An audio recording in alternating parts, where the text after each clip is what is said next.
Hello. It's on. It's loud. Now I have the mic. We'll start in just about 5 minutes.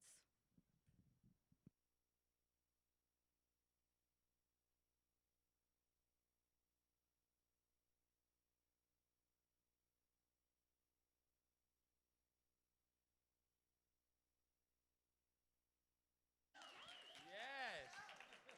Come on in, Moms for Liberty. Come on, don't be shy. We got some dads in here. I just want to say thank you guys for being here. This is going to be the most exciting panel. The Pimp on a Blimp is here, so you know things are going to get wild. But, you know, our panel, we have a few people that are, you know, we're on every side of the political spectrum. But, like, for me, Kaitlin's going to be on the panel. Her and I disagree on a lot of stuff. And no offense, Kaitlin, like, she doesn't really like trans people. I love them. But, I mean, selfishly, I love them. Like, I'm really mad that Donald Trump is trying to outlaw transgenders in women's sports. Like, I disagree with that because we can gamble on the transgenders and win money. I mean, I won so much money on Leah Thomas's propeller, I almost turned draft kings into draft queens. No, I mean, and like, you know, Donald Trump, you see he outlawed transgenders in the military? Why? Transgenders would make the best soldiers. First reason, they're mean as hell. Second reason, they love to do mass shootings.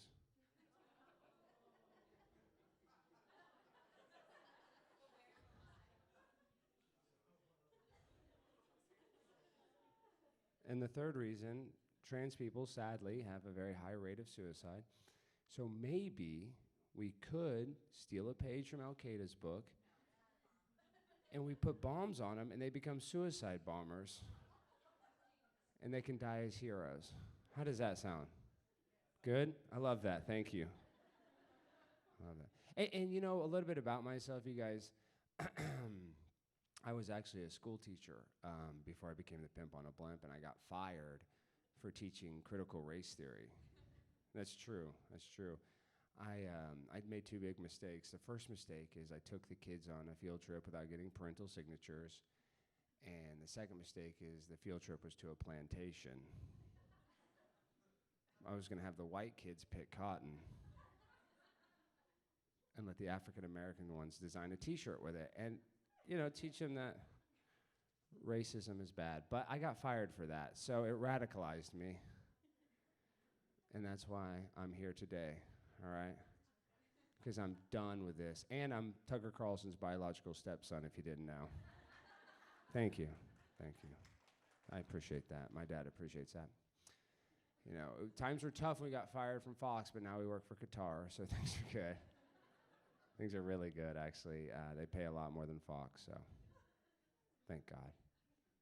Okay, how many more minutes do I have? One more? Okay, one more thing. We got about 5 more minutes? Okay, that's fine. Good. No rush. I really appreciate that.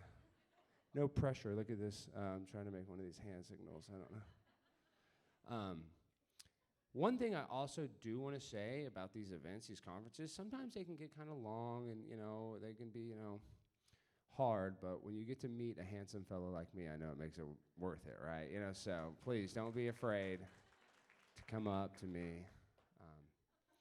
And we have a lot of beautiful ladies on this panel. And why is that? Like, why are you know, conservative-leaning women beautiful and leftists look like transgender weirdos? Why is that? The views expressed by Alex Stein are not representative. No, and actually, I love trans people. I mean, I'm transgender myself. I do it so I can go in the women's restroom, hang out with you guys. I love it. But yeah, I guess I won't say anything more controversial because I don't want to misrepresent the Moms for Liberty because I have a bunch of stuff about Israel-Palestine. No, I'm kidding. No, I'm kidding. Okay, yeah, no. Trying to think of anything uncontroversial I can say. Babe, what should I say that's uncontroversial? Anything? I know. Oh, I'll tell you this. I'll tell you guys, I'll leave you this one thing. So one of the reasons, if you don't know who I am, like I said, I'm Alex Stein. I'm Tucker Carlson's biological stepson. But the reason I'm so screwed up is when my parents got divorced. This is a true story. I'm not kidding. My parents got divorced. They actually fought for custody of our family dog more than they fought for custody of me. It's true. And the judge decreed that the dog would go to whatever house I went to, because my parents had split custody. So I was basically raised by a dog. You know what I mean? That's why I like cats more, because I'm a self-hating dog. Should I say the rest of the joke, babe? Okay, all right. Well, this joke actually got us canceled from, I opened up for Tucker in Fort Worth, and this joke, the Fort Worth Star-Telegram wrote this scathing review of this joke, so I might as well give you guys some ammunition to write about me. So since I was raised by this animal, I learned a lot about animals. Like, did you guys know that animals have races? No, you didn't know this? Like, Chihuahuas are obviously Mexican. Yo quiero Taco Bell. Shiba Inu's obviously Asian, nice, sweet. Golden Retrievers, white, best behaved.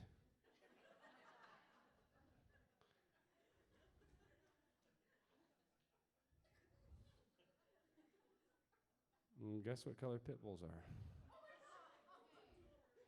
Pit bulls are African American because they represent 13% of the dog population, but they commit 50% of the dog assaults. That's a joke, guys, come on. No, I love all colors, all races, and creeds. And I just want to say thank you guys for being here. I'm Alex Stein, and I'm going to be on this panel, so things are going to get wild. This is adults only, right? Are there any children in the room?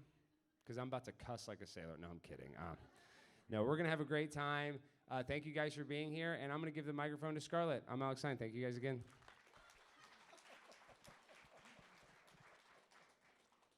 Well, that's a tough act to follow. So, welcome. I'm so glad that you all could be here today, and we're going to talk about a topic that is near and dear to my heart: social media, influencing, and new media. Our panel is Beyond the Scroll, Finding Your Voice and Growing Your Social Media Platform. And we're thrilled to have 6 panelists join us today, followed by a Q&A once both panels are complete. And as each have their own voice that we value, we want to acknowledge that their individual views are not necessarily those of Moms for Liberty. Legal disclaimer. With that said, let's just dive right in. Social media is the town square, as Elon Musk has said. It's a gateway for millions to get informed, inspired, and involved. When we share truth and bring light into dark places, we create accountability, and sunlight is the best disinfectant. And for parents, and I'm one of them, if you're in a blue state or you have a governor that's not going to follow executive orders, suddenly the same people that were just rushing to follow the executive orders before now suddenly don't think that they're constitutional. Then sometimes what we do is the only accountability that's available in our areas, and it's the only way that we're going to bring about change.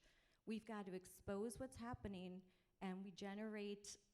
That's how you get people to the school board meetings, and that's how you get the calls to our legislators and all of that. So truth online can lead to courage in real life. These folks are the digital storytellers that turn conviction into content and content into change. And I'm going to introduce all 3 of them. We have Garcia, entrepreneur and creator. We have Lydia Shaffer at Conservative Barbie 2.0. We have Jayme Franklin, who is a co-founder of The Conservator and just launched Sincerely American, a Gen Z podcast that is really cool. So I'm going to ask a few general questions and let you guys just talk and inspire. I've been listening to a lot of your questions throughout years since I've been doing this, and I think that we're going to get a lot of good answers. So Gates, what started you, what motivated you to start doing what you're doing? Because you had another job before this, and you gave it all up, and you're pursuing this with a lot of passion. Yeah, I would say it happened very slowly overnight. I consumed a lot of news as a typical American consumer while having 3 kids. I have a 4th on the way, and as my kids got older and I continued to consume news, mostly conservative, but on both sides of the aisle, I realized that I didn't see myself reflected in the news. Everything I would turn on, even if it was informative, it felt like it was talking to me and not with me. I couldn't really relate to the sort of language and conversations that were taking place. So the other thing that happened was I realized that the voices that were elevated in the media weren't the ones that I wanted to hear from. I wanted to talk to and hear from real people doing real things in the arena of life with big platforms that have the courage to be unafraid to be canceled, to represent the values that this group represents. So I started my show. I said, I'm tired of the front page. I want back porch conversations. I want to have conversations with people in the media like I do, smoking a cigar, drinking a glass of bourbon, because that's the most relatable way we're gonna connect with an audience. So I started a show called We the People with Garcia, and we bring on very large platformed conservatives, Hall of Fame athletes, NBA All-Stars, Hollywood actors, rock stars, people that you wouldn't necessarily know are conservative until they come on my show and say, I'm willing to risk a sponsorship in the NFL to be proud to love my country, to be proud to love God, and to be proud to be a dad. So now when I watch my content, and the most feedback that I get is, thank you, this is exactly how I sound when I talk to my friends, and while you are talking about the same issues in the media that everyone else is, you're finally talking about it like I am. So that's sort of, I didn't see what I'm doing in the media, so I went out and tried to create it. And you're primarily on Instagram, and you've grown in 6 months from 0 to almost 70,000 followers. So that's a big deal. And Instagram is primarily a female space, so you're doing something very different with the more masculine but pro-family view. All right. So Lydia, same question. Okay, so basically I was a hair salon owner, and during COVID, we were not allowed to work. And so that's really all it took for me was that, not being allowed to work, not being allowed to feed my family. I got angry, and then shortly after that, we had all of the stuff with the election being stolen, and I just got so angry. I didn't know any other way to make a difference other than doing what felt natural, and that was pulling out my phone and recording a video. And I did, and I posted it to TikTok, and I want to say my first video I ever made got like 100,000 views. So I just kept making videos. I didn't have a ring light. I would be sitting in my car, and I would just go up there and start ranting, and people kept watching. So here I am now. And you're a spokesperson for? So I worked with Turning Point as an ambassador for a couple years, and yeah. And looking at your, like, she just would take out her phone and record herself in the car. Like, sometimes Ranting. we think everything has to be perfect. Yeah. But sometimes doing something in the moment is authentic, and it will just spread like fire. It doesn't have to be perfect. You can't keep waiting. One day I'll do this, one day. Like, you got to do it now.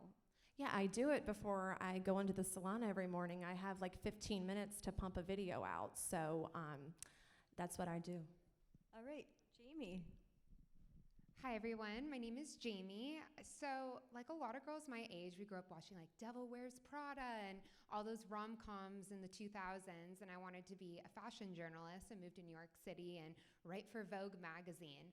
And I would say it kind of started happening around like 2015. These magazines just went so far left. And I feel like a lot of women in the room can appreciate how crazy women's culture is. A lot of men who are not reading Cosmopolitan, Vogue, or Elle magazine would have no idea, but they're peddling out for women to not have children anymore. They're peddling out that we hate this country. They're peddling out that abortion is the best thing that's ever happened to women. That white people are terrible, you know, all of these leftist talking points that everyone's racist. And so I just was like, I could never do this career anymore. I grew up Catholic, I grew up traditionally conservative, and I loved fashion, and I loved everything to do with women's culture and writing. And so I decided when I was in college, I went to UC Berkeley, which was another. She grew up in California, folks.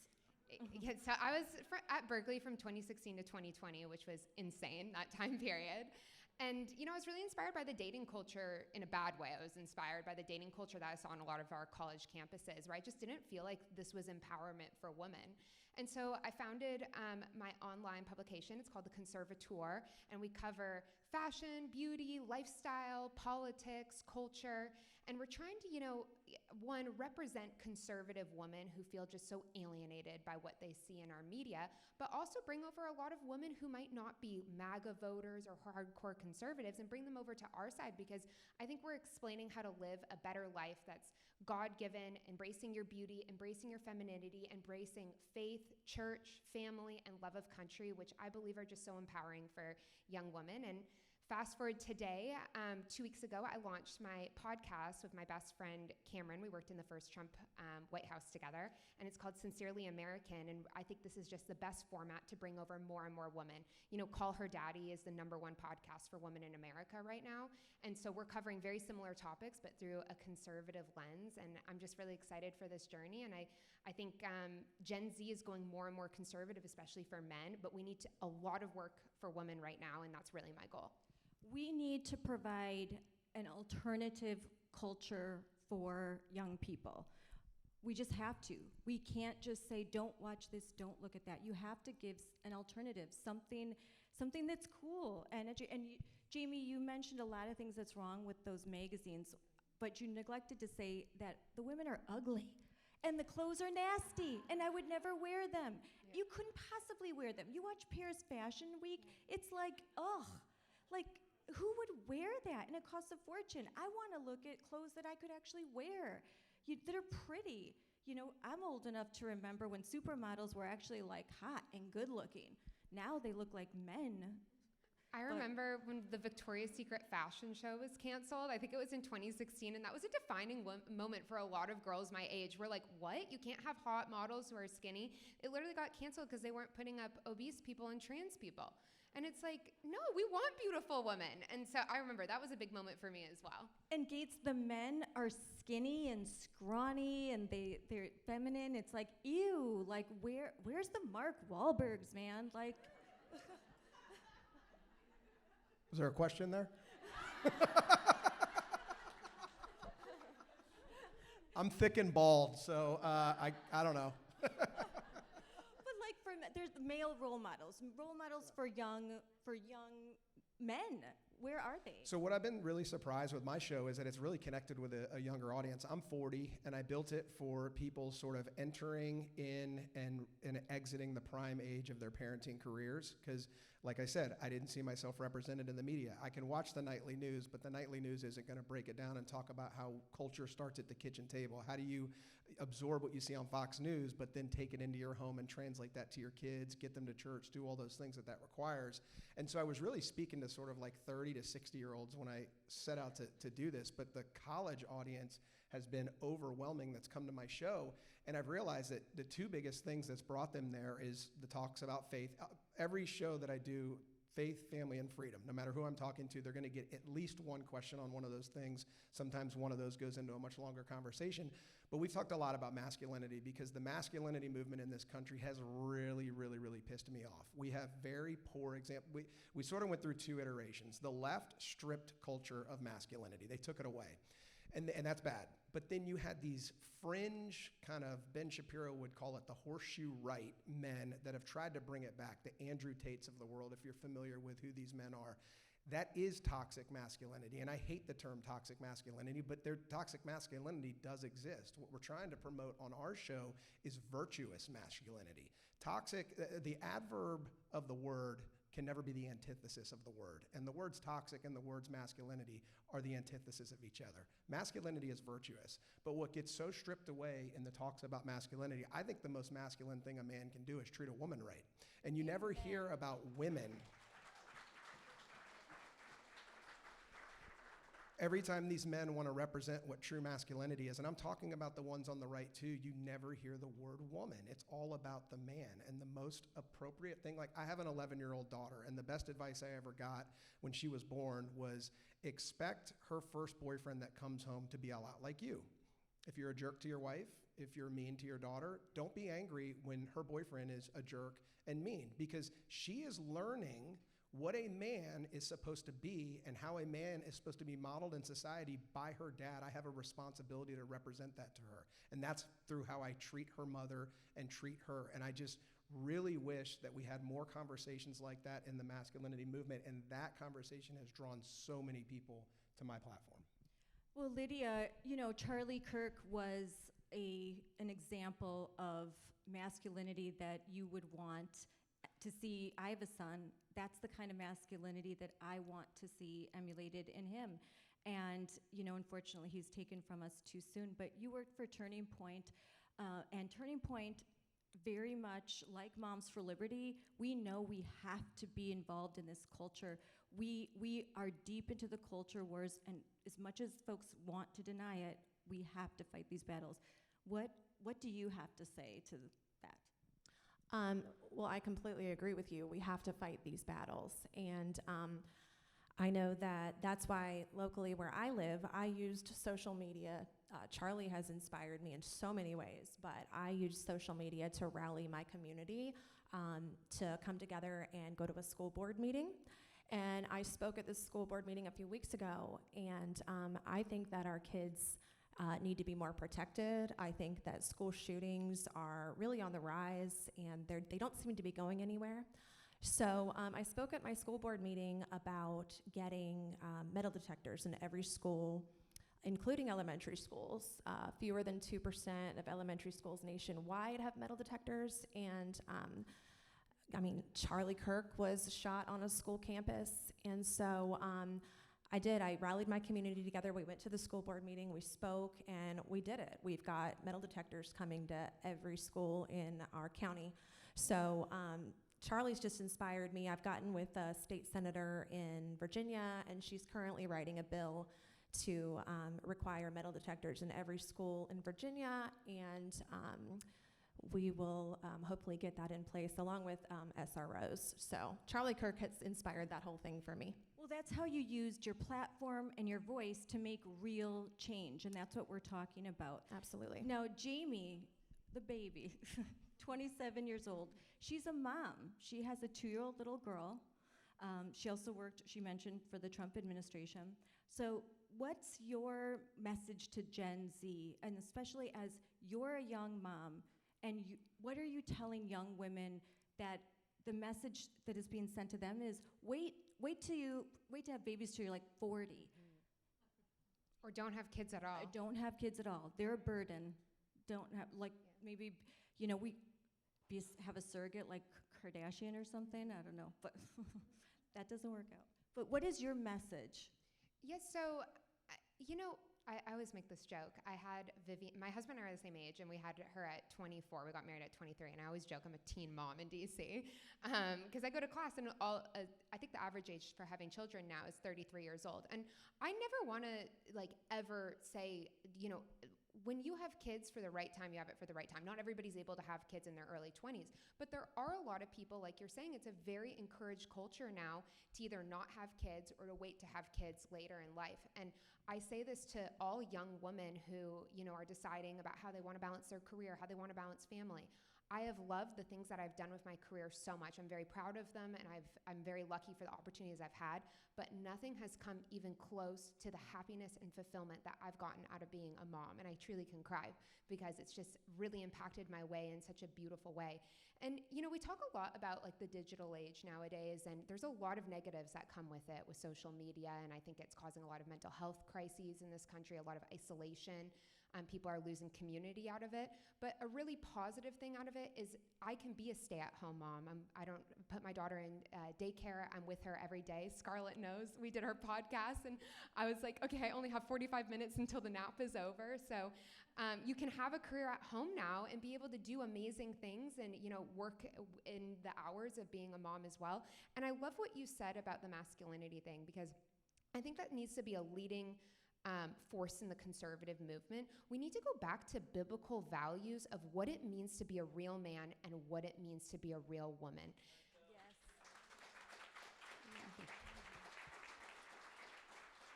And the left has done this on purpose. They've caused so much chaos and confusion with this feminist movement, with the trans movement. They're all intertwined on what it means to be a woman in this day and age and what it means to be a man. And so I love that what you're doing for men, because that's so important. And we're trying to do the same thing for women. We're trying to give them guidance on how to be the best version of yourself, how to work your hardest and pursue your career, how to be the best wife, how to be the best mother. And I just think for my generation, Gen Z, politics and culture are so intertwined, and people want that guidance. And that needs to begin at the church, that we need to push people back into the pews. I'm so proud of the religious revival that's occurring in this country for my generation right now. And that needs to filter down into our politics, and it needs to filter into the culture. So that's my main message that I'm trying to push for young women. So how many in here have teenagers or college-age kids? They aren't watching television, are they, right? All they do, they watch podcasts. They watch the videos. They're on Instagram. They have a digital life. So if we don't provide content for them, someone else is. So we may think, this is not me. I don't want to have an Instagram account. I don't want to. But it's important, because this is what your kids are watching. This is the youth. This is how they're getting their information. So what do you have to say to those that think, I can't do it, it's too hard, I wouldn't be able to grow my audience and have my voice heard in my community? Well, a couple things on that. First of all, social media is the largest media audience in the world, and at the same time, it has the lowest barriers to entry. Okay, anyone can get on social media and have a platform. And we all think about, okay, well, I want to get on there and I want to have the biggest account and all these things, or I can't compete with the biggest accounts.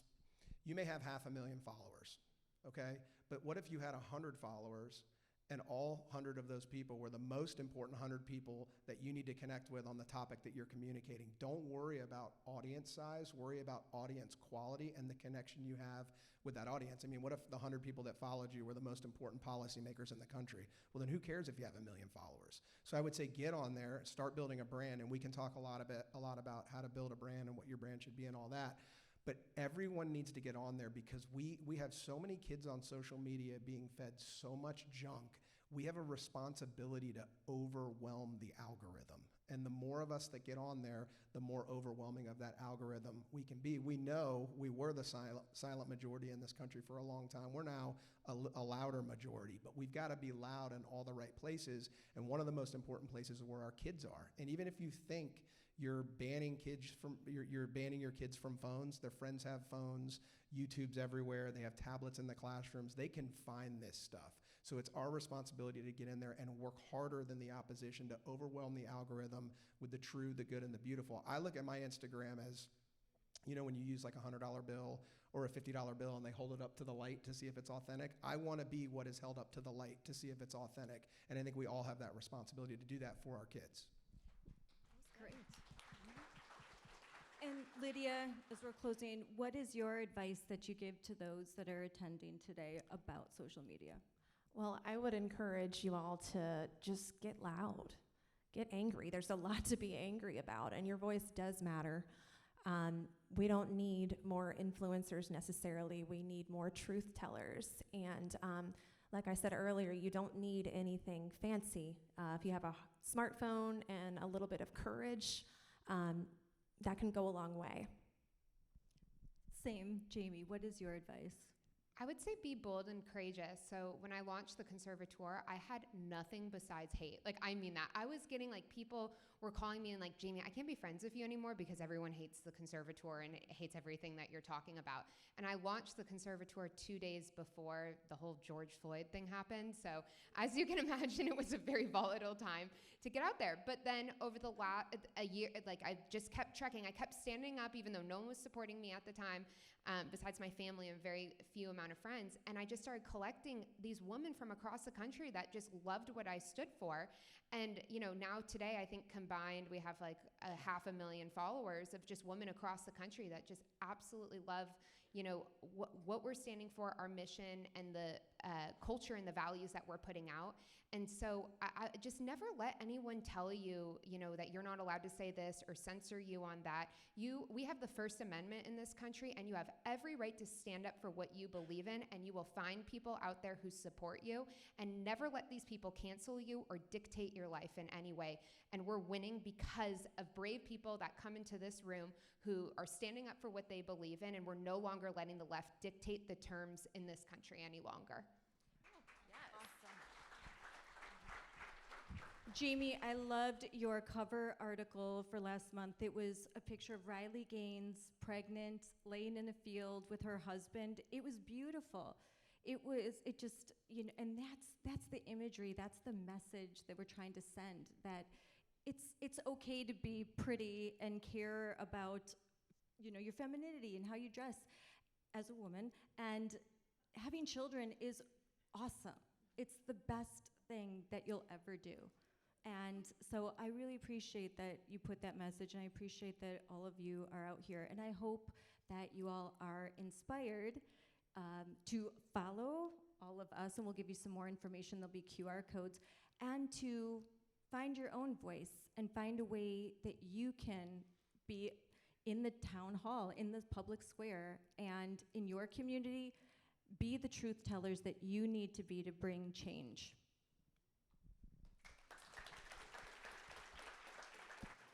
And now I'm going to introduce my friend Rosalind Hanson.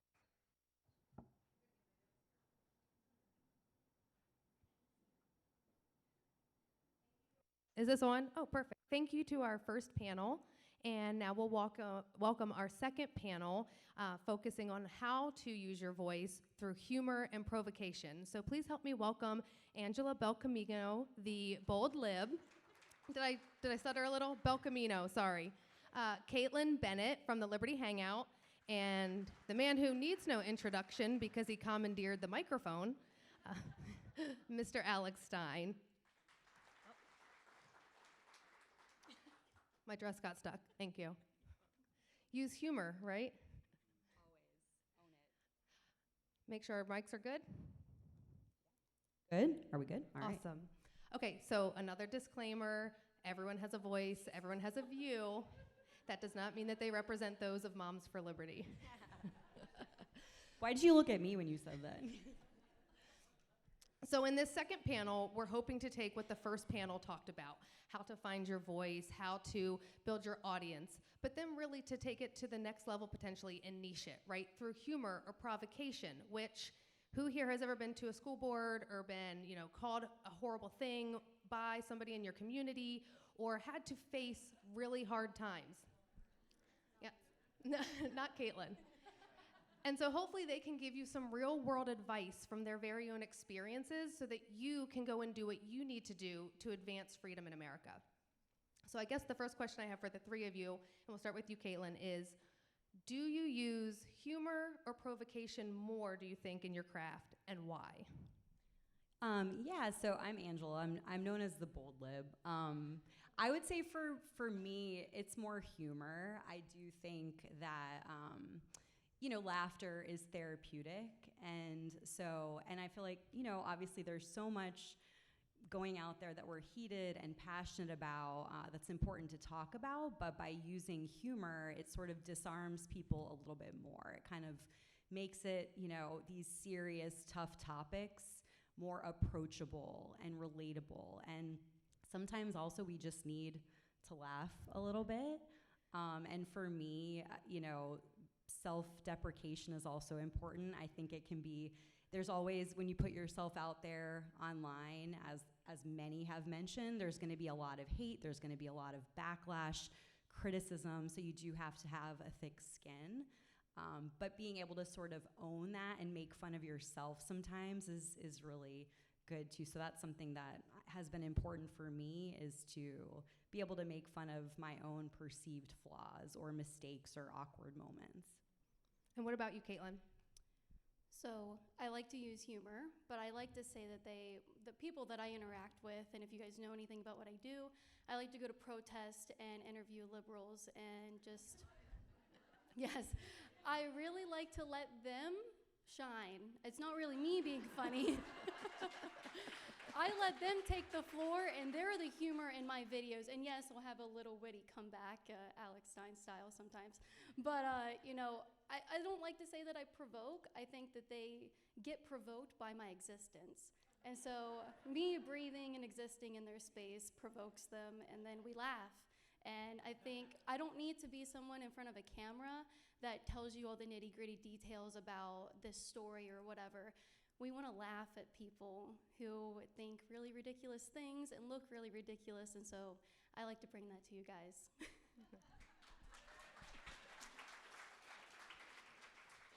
Well, for me, I do use a lot of humor. I remember during the pandemic, that's kind of when I started to really get a following.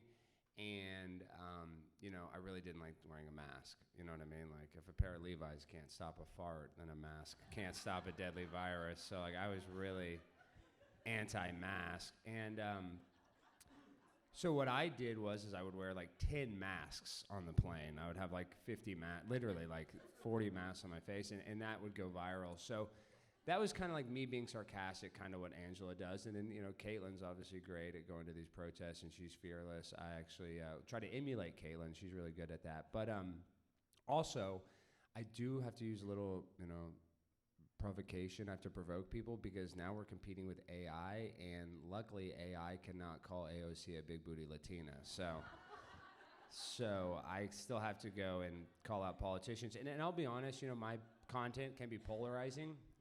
Some people like me, some people don't, and that's fine. But whenever I confront a politician, doesn't matter if they're conservative or liberal, people love that. So in a way, going to school board meetings, going to city council meetings, and calling out politicians, people love that. And I consider that, provoking them a little bit, because that's one thing. These people that get elected into these public offices, they're no different than us. Like, their feelings get hurt too, just like our feelings get hurt. And so when you go voice your concerns, I'm just saying it does have an effect. So I really encourage people to do that, and I really appreciate the people that follow me and support me, but what I appreciate the most is I love when somebody comes up to me and says, Alex, because you wore a tuck-friendly bathing suit to a school board meeting, I went and I spoke at my school board meeting. And I love that, so I encourage everybody, please, go out there and be more vocal. So Alex, you hit upon something just then, that everybody gets their feelings hurt.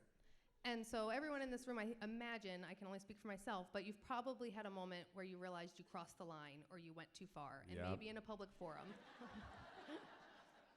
So to each of you, and then thinking how we can advise our audience, have you ever crossed the line, in your opinion, in the world of your social media influence? And then how did you respond accordingly to, like, course correct or learn from that? Somebody besides you. Okay. Is that okay with you? Yeah, of course. I've been doing this for 7 years. Of course, I've made mistakes, especially when I used to be an atheist. Of course, I've made a lot of mistakes in how I treated people. But since becoming a Christian and a mother, I've turned course in how thank you. And one thing I always used to say pre-conversion to, I'm a Catholic now, is I would never apologize for anything. I would never say sorry. And now I'm learning there's some things I should say sorry for. And so I guess if you guys realize there's something that you have done in the past and you were so prideful that you couldn't just say sorry for it and own up to your mistakes, then it's okay to do that. It's okay to be sorry, and it's okay to forgive other people too, because other people make mistakes along the way. Alex touched on accountability. I think that's super important in terms of holding leaders accountable and ourselves accountable, and being able to own up to when we make mistakes or had a slip up.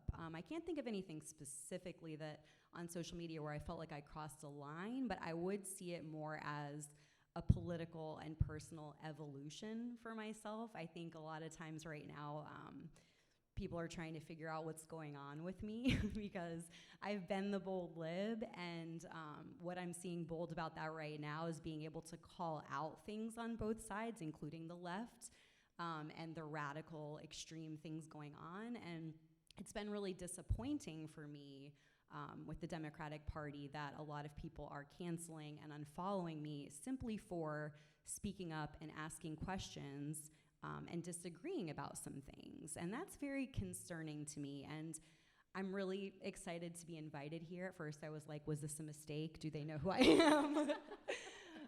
But I've learned that because it's been such a welcoming environment and everybody's been so wonderful. And unfortunately, I can't say that so much about the left right now. And that really says a lot. So I think, thank you. So I think that a big thing is like learning from, I mean, we should all be learning and evolving and growing. And so many people I talk to, that is their journey, their political journey, their personal journey. And I think that's where I find myself right now, and just being happy to have conversations and be like, this is where I was and this is where I am now, and kind of seeing it as a, you know, an evolution instead of that it was a mistake per se. It's just that's where I was then and this is where I am now, and being able to embrace that process. Thank you. So in preparation for this panel, one of the observations I had is that you each have a varying degree of commitment to your craft. And I think that that's important for the audience because we have many full-time parents in the audience. This is a volunteer job. So can you kind of briefly share, and we'll start with Kaitlin, about how much time you commit to your craft, how you got there, and why and where you find that balance? So because I put so much time before I had kids into what we did, and I had my husband's right there, I took over Liberty Hangout actually. He started it in college, and then we met when I got involved with Turning Point, and we kind of just took over the world with it a little bit. But we spent so much time in our work before we had kids that because of people here in the audience watching what I do and subscribing and supporting me that way, I actually got to take a break from what I do for 3 years to focus on only being a mom. So I took a 3-year break from this. So if you really put in a lot of time in the beginning, you can then use the gifts that social media and the income you get from that, the influence you get from that, to be a mom, which is the most important thing to do. And so honestly, I do what I do on the weekends. And then once I step back in from filming on a Saturday, I'm mom. I'm in mom mode. And one of the most helpful things I would say to you guys is don't do too much because you will get burnt out. You need to have someone to help you. So I have a built-in helper, which is my husband. He edits all my videos. He films everything. He posts on Twitter for me, or X, sorry. So get yourself a helper. You don't want to get burnt out in this industry. Yeah, I am a little burnt out because I grind. I'm a primetime 99. I'm coast to coast. I burn the candle on both ends. I don't sleep well at night. I have heart palpitations. I have anxiety and stress. He's selling the lifestyle, depression. ladies and gentlemen. So, yeah, I don't encourage you having to put on tuck-friendly bathing suits and taping it up. Do not be like me. I'm not a role model. No, but I do spend a lot of time making content, but I love doing it. And just a real quick story. So you guys might not know this, and I don't want to hog all the time, but I used to work for this TV show, this reality TV show, kind of trashy. It's called Cheaters. Have you ever been on that show? You guys seen that? We catch people cheating on their husbands and wives, and I worked on that show for 8 years as a producer. The host was a guy by the name of Clark Gable. He was Clark Gable from Gone with the Wind. His grandfather was that Clark Gable, and this is his grandson. And he was a host of the show, my very good friend. Had a car accident, was prescribed pain pills in California, was out in Dallas doing the show, ran out of those pain pills, called a dealer, took the pills that were, fake pills, and they had fentanyl in it, and he died. And then fast forward, the story is incredibly sad. He's my good friend. I'm producing the show. And they said, Alex, you're going to be the next host of the show. And I was so excited. I was like, this is it. Like, this is my big break. And then right when we were about to start filming, they brought me in, and the show's distributed by Viacom, which owns MTV, CMT, and VH1. And they said, Alex, we still want to keep you on as a producer, but we're going to pick this guy by the name of Peter Guns. He's an African-American. We have an African-American audience. We've never had a black host. We want to try it. So I was like, my heart was broken, but I still had a job there. So the first week, the guy's name is Peter Guns. This is the rapper's name. He's like a kind of well-known rapper, had a song, that was popular like in the early 2000s. And we had our first conference call with Viacom, and they said, we got to change his name to Peter Pankey. And I was like, why? They said, well, we don't want to glamorize gun violence on the show. And that's when I quit, and I literally started my podcast, and then within a year, I started going to city council meetings, and now I do this full time. So a door that closed ended up being a really good opportunity, and it changed my life. So you never know. You guys, that can happen to you too. So when something bad happens, it might actually be a really good thing in disguise. Thank you. And Angela, what about you? Can you talk about how much time you dedicate to your craft? Yeah, so I totally on brand with what Alex is saying. It's you just never know what's going to happen. So for me, social media and content creation for years and years has been a side hustle. So I've always had a full-time job and it is social media, as many of you who are doing it know, it can be a 24/7. It's very time consuming. So also to Kaitlin's point, having someone to help you, whether that's a partner having some sort of team, if they can help with that, is great. Also, I think, the more passionate you are about something, the less it feels like work, right? So the most that we, can do what we love doing, it feels less like work. But you just never know when it's like building and building and building, and you don't know if it's ever gonna happen, and then one day it does. So I just recently left my full-time job, left New York, moved here to Florida, and I had this opportunity to start a podcast with a new media group who found me based on social media and what I was doing. And now this is the first time in my life that I'm able to actually support myself and just focus on starting a podcast, which has been a dream forever, and content creation full-time. So that's new for me. My girlfriend's going to kill me. I couldn't do any of this without you. You do help me. No, because you guys are so nice. And I'm so lucky I get to work for Turning Point, and I have about 12 more colleges I got to go to this semester, and my girlfriend organizes all of that for me. So I love you. Thank you, babe.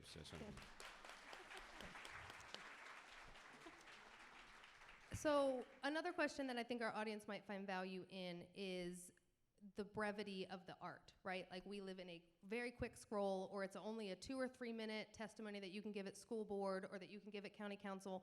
So what advice or what have you found to be successful in getting your humor out quickly, getting your message out effectively, getting them to respond quickly that maybe you could give the audience when you're thinking about how to increase your engagement? And I'll start with Kaitlin. Okay.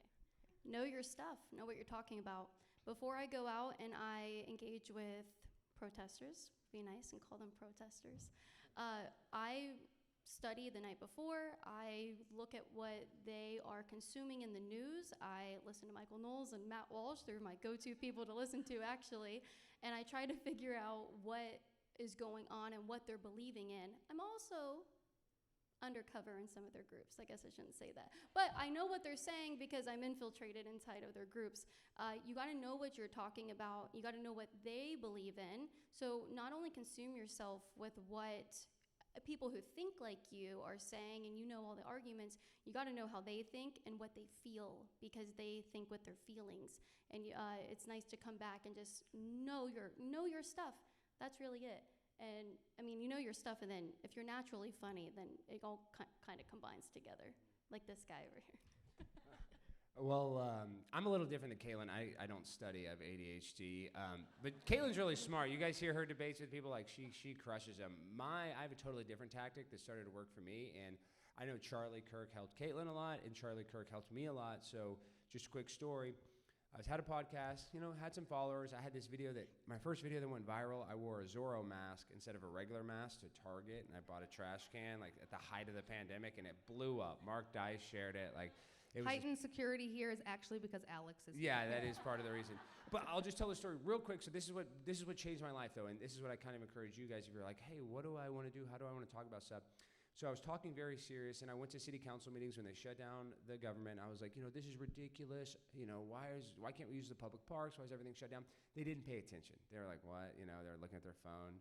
Then I went up there and I said, the first video, before I went up there and did Dr. Fauci give me that ouchie, that was like my first really mega viral video.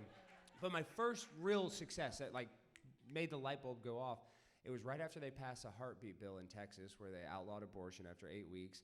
And I went to a city council meeting, and I was kind of like, didn't have ideas. I was like, I'm going to go up there, and I'm going to say how much I love abortion and how mad I am that I can't get an abortion. And I was going to be so gross. I was like, it's the only contraception that works 100% of the time. Like, I don't want all these baby mamas. I was totally disrespectful, but I sounded exactly like the left. I said clump of cells. I said all of the hot button, words that gets people triggered. And Charlie Kirk shared it. And I noticed it because I seemed like what I was doing is I was astroturfing as a crazy leftist. And that really, it hit a nerve. And that's kind of what I started to do. I called it culture jamming, where the thing that I was making fun of, I would just impersonate it. And I think that's the best way. It's just putting a mirror like what Kaitlin does, just letting them talk. You just put the camera in front of their face and let them talk. And I kind of did that same thing where I just adopted their personality and went out and spoke publicly. And that's what worked for me the most. So. Thank you. Angela? Yeah, I think, less is more a lot when it comes to posts. When I'm just doing like text posts, it's like I try to not be so wordy. It can be quicker and punchier. But then also just visuals, I think, are really something that's worked well. Most of my content that has done really well or gone viral has been videos dancing, videos walking, songs. Yeah, so any of that, I think, and just knowing the platform that you're trying to, want to be your main platform, because every platform is different and it's also always changing. So do your research about what tends to be successful on that platform, and, again, to the point that people's attention spans are pretty small, so trying to keep videos like under 10 seconds kind of a thing. Oh, and one thing I want to say that Scarlett said at the beginning that I really wanted to, really agreed with, Scarlett, is guys, if you guys do want to start making content, the more organic and less produced it looks, the better. Like, people don't want overproduced stuff. Really, when they're watching it, they want to seem like it's really coming from you and not some editor. So don't be afraid to just start making content, even if you don't know how to edit, you don't know how to do stuff. I'm telling you, the less production value sometimes works the best.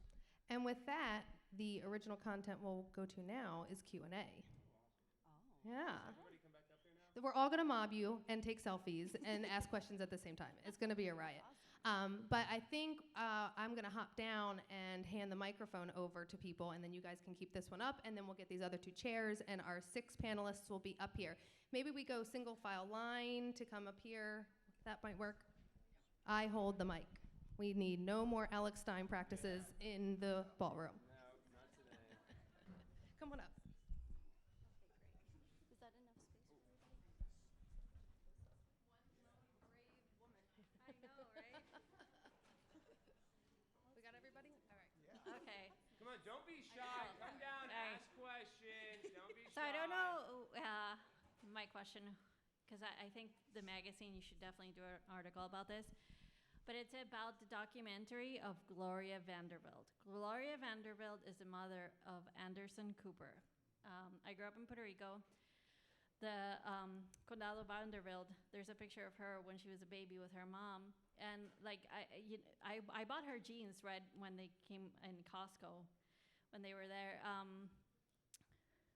But I've always, had a curiosity how, so much tragedy with a woman with so much money and stuff like that. And in her documentary, if you look at, she grew up without her mother, basically with a nanny and stuff like that. And she mentions, because she was a big donor and a big activist in this whole LGBTQ whatever, because her son was the flag carrier of the LGBTQ, and now he has a Colombian caregiver who's really pretty, and there's kind of like And what's her name again that she should research?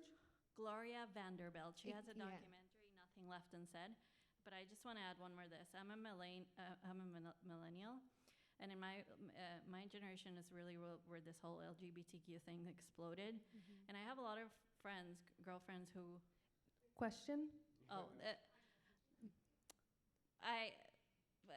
my question is, would you guys look to investigate into, all these big donors, like, for example, Gloria Vanderbilt, who invested a lot of money to the LGBTQ Foundation, where their purpose comes from? Because she says in her documentary, sex is what saved her. So I wonder if this whole LGBTQ thing is a sex-driven, I think so Jayme, do you think you might investigate her? Yeah, and I think she was asking about these organizations. So I'm going to give a quick example. The NFL the other day, which I'm a big NFL fan. I'm a Raiders fan. Unfortunately, they never win.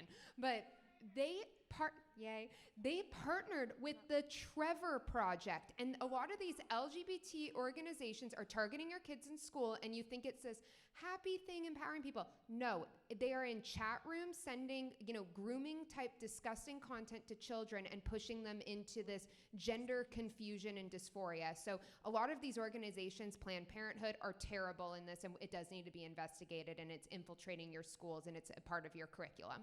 I want to say one thing. A lot of people say I'm anti-LGBTQ, and that's impossible because I'm a Dallas Cowboys fan. So I get to celebrate Pride Month 17 weeks of the year. So. All right. Make sure, because time is short, just ask a question. First of all, thank you all for coming here and giving us this information. I would just like to know which medium you feel is best for someone who wants to do what you're doing. Twitter for me. Twitter? Or X, but I'll let them answer. Yeah, well, it depends on what content you want to make. If you want to make long form content, it's YouTube. Short form, TikTok or Instagram. If you want to be, newsworthy, you want to type, X. Does anyone have anything to add? I think X is the best because you can go viral more organically. You just need one big person to share it. Instagram, it's great. I think it's very important, but it's a little harder to go viral. So like if you're just starting out, definitely post it on X. But Gates has a lot of success, he knows. If you want women, I would do Instagram or TikTok.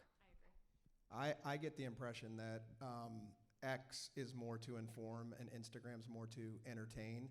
So like my show clips crush on Instagram, and then I write a weekly op-ed for the Daily Wire and a weekly op-ed for Blaze. They crush on X. So that's just the vibe that I've gotten. Inform, entertain. Obviously they blend together, but that's how I'm having success on each. Thank you. Anyone else want to chime in on that? You're good? Okay. Thank you. So real quick, thank you guys for being here. I wanted to touch on something that we mentioned just a little bit ago about when people kind of throwing hate at you guys. So as someone as a Moms for Liberty chapter chair, but I'm also chair of my county GOP, I've gotten a lot of hate. Just this last week, I had a text from somebody calling me trailer trash, who is my former House rep. How do you, maybe specifically to the moms, how do you take that and protect your kids from that? Because mine are teens, and they are seeing that come at me, and unfortunately, they're receiving some of that as well. So what is your advice for that? Okay. I think you have to think about it in terms of not the consequences you might receive from all of this and the hate, but what are the consequences of not doing it? And so if you go to school board meetings and you're getting a lot of hate, okay, well, what are the consequences? What are the real consequences of not going to school board meetings, not receiving that hate? Because we're kind of like shields to our children, right? So let it come to you, wipe it off, whatever, and know that you're protecting your children. We would do, as moms and dads, we would do anything for our children. And that includes being called trailer trash. Oh, well, it's like calling the moon cheese. We know it's not true. So it's not true. Okay, well, whatever. You're not going to indoctrinate my kids today. You can call me trailer trash. I would just say if they hate it, you've made it, right? They only hate the truth. And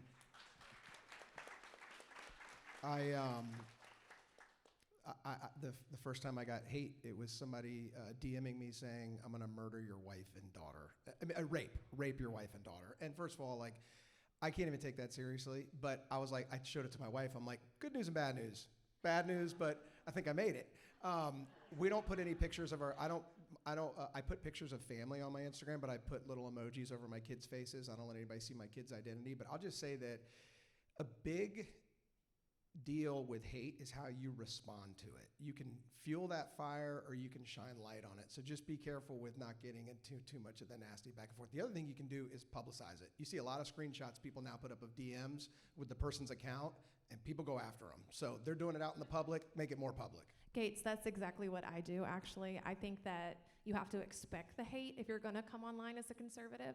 And I actually have on my Instagram a little highlight. It's called Haters, and I shine light on them. I think that I enjoy sharing their content because there's so much hate from them. So I think we just have to expect it.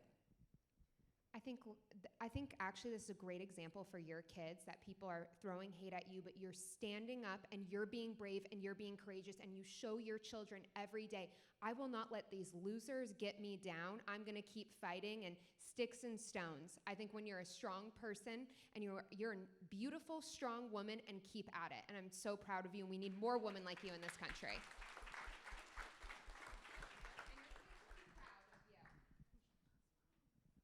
As a representative of Moms for Liberty who receives much hate, don't respond to it. If it's really bad like that, I screenshot that and I use that to my advantage and rally that to your cause. And if they really go after you a lot, say, I'm not that into you. Hi, my name is Eve. Y'all spoke a lot about using your voices for the kids, but I'm curious what you say about the kids who want, or like younger people who want to use their voice, but they're worried about opportunities or future jobs or things that it might affect. Maybe let's start with Angela. Yeah, no, thanks. I'm gonna let somebody else start. I'm gonna think about that one. We need to teach courage. Courage is contagious. Our kids are the succession plan for this country. So we need to help them form their voices. If a 14, 15, 16-year-old goes out and just says what's on their mind, we have a responsibility to help shape the way they say those things. Might not be that we disagree with it, but we can help shape them and inform them to have the appropriate voice. But what we can't do is allow the world to talk to our kids and not allow them to talk back. So we should encourage them to shape their voice. And there's consequences to having the values that we share. And if that's a job or that's some sort of professional thing, probably not a place you want to work anyways. I always got the advice when I was starting out in a career that what you do is very important, but who you're doing it with is more important. You can have the greatest job in the world, but if you're doing it with terrible people, you'll hate it. So by promoting your values, that will attract others that share those values and will actually make you attractive to more crowds. I agree. I say don't take the opportunity. Whatever opportunity can come from not being like who you are, don't take it. You don't need it. And I would say this, like, as long as you're not like posting that, crazy of stuff, people might get offended by it, but the doors that it closes, there's going to be more doors that open because of it. So. And I would say, like, it's so important to do things that are out of your comfort zone, within reason, not pushing yourself too far to where it's like.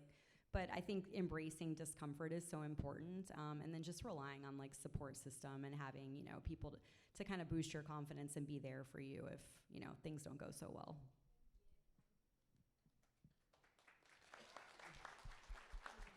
Oh, okay. Hi. Yeah. Is there a science to getting a post to go viral? Is there any kind of method you guys use? I was just saying my method, I said it earlier, kind of like astroturfing as a crazy liberal, but like, Kaitlin, her clips always go viral. I hate to say it, you need to film somebody going crazy. There's other ways to go viral, but I think that's like the instant thing. The more a person crashes out, the more likely it is to go viral. And you can see Kaitlin, the people crash out on her clips, they crash out of mine, and that's why they get a lot of views. Since he's talking about me, I'll add to that. You also, again, you have to know your stuff. So when they're going crazy, if you're just like, actually, this is the truth, what do you think about that? And then they usually crash out. But it depends on what type of content you're doing. So if you're trying to debate people, that's the way you should go. Or if you want to sit in front of a camera, you've got to be authentic and you've got to be, Get it out quickly too. Like have a good hook. Yeah. Have a good hook that catches people, and then say it quickly. People are scrolling so quickly. Just say what you got to say pretty quickly. I just had a post the other day, though, that I hadn't posted in a few days, so I just randomly posted this rant going off about the No Kings protest this weekend. And I thought, nobody's going to like this one. I'm just ranting, whatever. I got over 1 million views in 24 hours on Facebook, and then another 1 million on Instagram. And I didn't even think that post was going to do well. So, I say good hook. Get it out quickly, and I don't know though what's going to make it go viral. I don't have that answer, but that's my advice. Shorter content usually goes more viral too. Like a video 90 seconds, usually something over 90 seconds. Like a podcast usually doesn't ever go viral, but a clip from that podcast does. So. Also stay relevant. Yeah. Don't talk about something that happened 2 years ago. So be in know with the news. And just a little bit of trial and error. Like, you really don't always know, but you might as well, like, if you have an idea, go for it, and you'll quickly learn what the audience responds to. Good question. Really good question. We have 3 more questions. Thank you, guys. How do you avoid a defamation suit? I'll just ask it. Well, I mean, I actually do a lot of suing. No, seriously, I've sued. I've actually won 2 lawsuits. I lost one. I sued New York for them kicking me out of a city council meeting. But no, particularly, how do I protect myself? I usually say allegedly, and I try to use humor. But I have been threatened a lot of times with a lot of lawsuits. And I think I've only had one filed against me, and we got it dismissed. But I don't know. I just try to say allegedly and use humor. I don't know what you guys use to shield yourself from. But you guys maybe don't go after people like I do. So I don't know. What do? Do you guys ever have legal issues, Gates? Do you? Speak the truth. Yeah. You can't attack truth. You can't sue truth. I mean, that's been my thing the whole time. You can try. You can try. I mean, I just had a video I made recently about a woman who was threatening the children of ICE agents. And so I made a video about her, and she DM'd me and let me know that she would be filing suit and coming for me. And I said, well, let me know if you need my address. I actually really hope that someone tries to sue me soon, because I think it'd be a great, it would make the news. And that is a good way to go viral.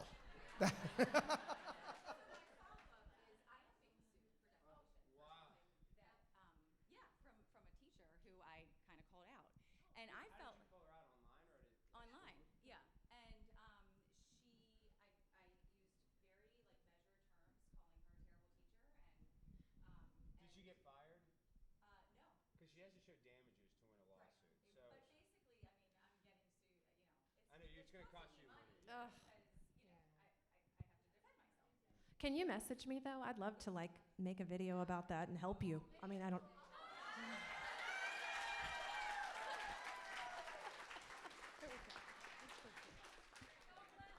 I'm sorry, she basically took my question.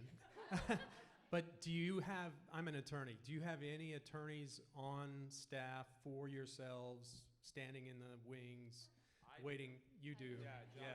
I saw the big booty Latina thing with I have AOC. that one. That was beautiful. And he's an awesome Jewish attorney, so do not mess with him. No, but yeah, I have one on standby. I don't know if these people do, but I have one that I call him 2 times a day. Sadly, I call him too much. Does anyone else have an attorney on standby? You're just not doing it right then. Last question for this panel. Kaitlin, did you want to add something? Oh no, just when cops try to remove me from public property, yes, I have an attorney for that. And that's right, like my lawsuits have been against like the city for kicking me out of public places. So it's kind of the same thing, like Kaitlin gets kicked out of the public park. It's like the same thing where you have to kind of file a lawsuit. Usually we drop it or whatever, but yeah, I'm usually on the offensive side of legal stuff. Thank you. Hi, so Kaitlin, I'm a fellow Golden Flash, so I totally want a picture with you when this is over. Yeah, you graduated like 3 years behind me. I do have a question. I said, could I take a picture with her? And then Alex, can I take a picture with you and my husband? Because yeah. Okay, yeah, great. It's just okay. $5. Okay, yeah. I'm kidding. Venmo I'm you. kidding. Okay, but my last question. I talk really fast, Rosalind. It's fine. My last question is, my kids and my husband beg me every day to quit. So the haters don't bother me at all. They bother my kids. What do I do? Well, I'll tell you this much. When I first started speaking at city councils, and my dad was really embarrassed about it, and he told me to stop. He's like, you're an idiot, stop doing that. And his mom, my grandmother, used to go and speak at city council meetings and yell and scream. And then I became very successful doing it. So even your family members don't always know the right choice to make. So just kind of be unapologetically yourself, but don't alienate yourself from your family because they have your back. So it's kind of like this natural line. You don't want to alienate them, but also you kind of got to be yourself and realize that they might not see the same vision that you see. So keep trying. How old are your kids? 7 and 10. Oh, so they're so young. They don't know better right now. They're going to be very proud of you one day. Really, they are. They don't know better, and they're sad because they love their mommy, and they don't like seeing people being mean to their mommy. And I promise you, once they're old enough to understand, they're going to be so proud of you for standing up and saving this country, and all of your kids are going to be proud of that. Just give it time. Give it a little time. Kids have a hard time with stuff sometimes.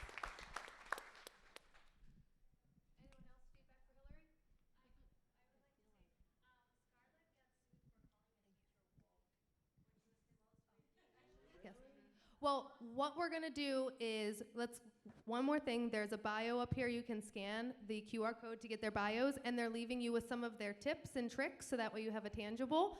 And let's give them a round of applause, please. Thank you so much to our panelists. I want to say one thing because it's true. I am right now in a lawsuit for calling a teacher a woke white woman with a God complex, but I didn't back down.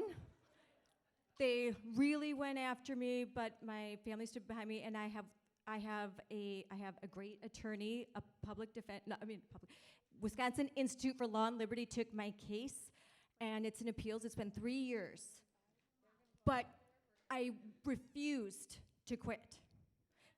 You cannot quit. And if you would like to get a photo with one of our amazing content creators, they're going to be in Sunroom 5, so we'll have a line forming out there. And thank you so much. I hope you learned at least one thing from them today.